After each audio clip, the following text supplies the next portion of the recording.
Shabbos, everybody. A few days ago, it was the yard site of the Rebbe of the Melech of the Zensk. The story is told that once him and his holy brother were put into prison. They were thrown into prison for some anti-Semitic act against them. And in the evening, when it came time to daven, to pray, when the Melech told his brother that they can't pray, they're not allowed to pray, they're not allowed to daven, because there's a graf sharei, there was a pile, there was a bucket in the middle of the room, and that's where people would defecate and relieve themselves in this prison cell. And the law is that you're not allowed to pray in the vicinity of this bucket. So Rav Melech was very heartbroken that he was not able to daven, not able to pray.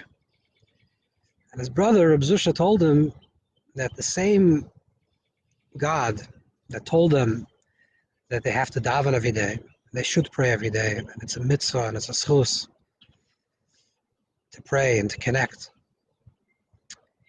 is the same God that tells them that when there's this situation and when there's an impossibility to pray, you can't pray. So therefore, they're doing the same commandment. Now they're being commanded not to pray. And that in itself is a mitzvah. So let's start dancing. They were so happy that they were able to fulfill this mitzvah of not davening that they started dancing. Meanwhile, the other inmates that were in the cell see these two holy Jews dancing, and they ask them, why are you dancing? And instead of explaining them the whole technical issues, they point to the bucket in the middle of the room. And they say it's because of this bucket that we're dancing. And as they're dancing, they were dancing with such passion and such fervor that the other inmates as well started dancing, and the whole prison cell started dancing and singing. Meanwhile, the guard comes, and here's a great commotion in the prison cell. He comes over and says, what's going on? What's the great joy? And they tell him, we're not really sure what the joy is about, but it has something to do with this bucket in the middle of the room. This bucket is causing these Jews to be very excited and very happy. And therefore, they're dancing, and therefore we're dancing with them. So the guard said, I will show them that in prison you're not allowed to be happy, and I'm going to one up on them. So he goes over to the bucket, he takes the bucket out, and throws it out of the room. At this point, Reb Zusha turns to Rav Melech and says, now we can really be joyful, because now we can actually daven, we can pray. So as we're entering Shabbos, people around the world,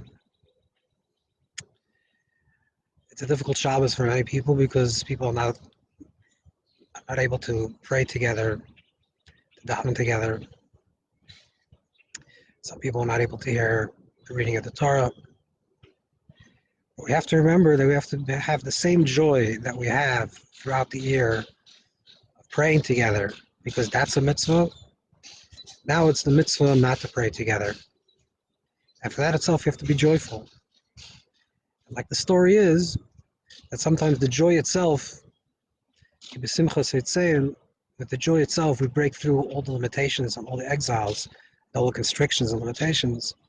But the joy itself will sometimes allow us to get rid of this pile of feces, this pile of unsanitary and unhealthy energy that still exists in the world.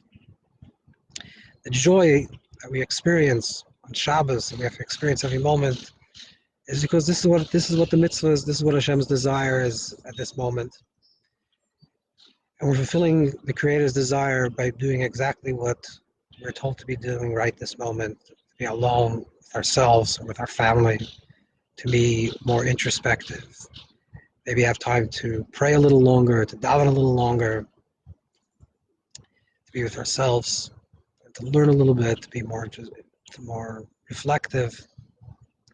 So this itself is a mitzvah, and this has to bring joy, and joy itself will help us break this tremendous concealment, tremendous din, judgment. We're also starting to read this week's Shabbos, as Parshas HaChodesh, beginning of the miracles that occurred and continuously to occur. The month of Nisan, which is the month of redemption, the month of miracles. And much like Klal Yisrael, all the people of Israel that were stuck in the 49th level of Tumah, where they perceived themselves to be stuck in the 49 levels of depth, of darkness and despair and hopelessness.